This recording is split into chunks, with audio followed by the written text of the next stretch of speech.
كانت مفاجأة للعالم كله ان شارع الشانزليزيه الآمن يحصل فيه هذه الحادثة. طبعا لم نعرف حتى الآن هوية هذا الشخص. احنا نعرف ان هو اتولد في. نعم يا فندم.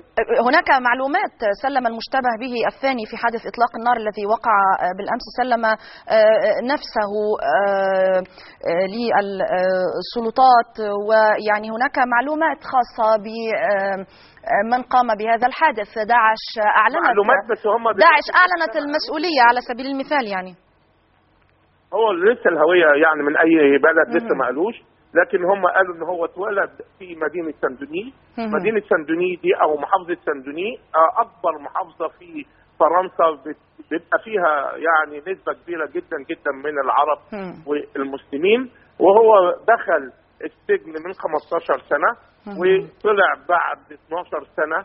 فطبعا افكاره هدامة، افكاره ارهابية، افكاره طالع يعني في فكره ان هو ينفذ شيء ما، ولذلك نفذه قبل يعني العمليات الانتخابيه بمده بسيطه جدا.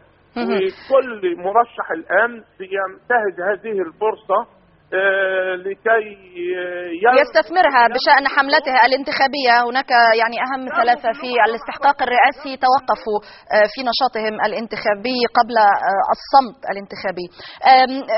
أخيرا أستاذ صالح، يعني بدأت الحديث بالموقف الخاص بالجالية المصرية. يعني هل هناك في مثل هذه الظروف تعاملات معينة، لقاءات؟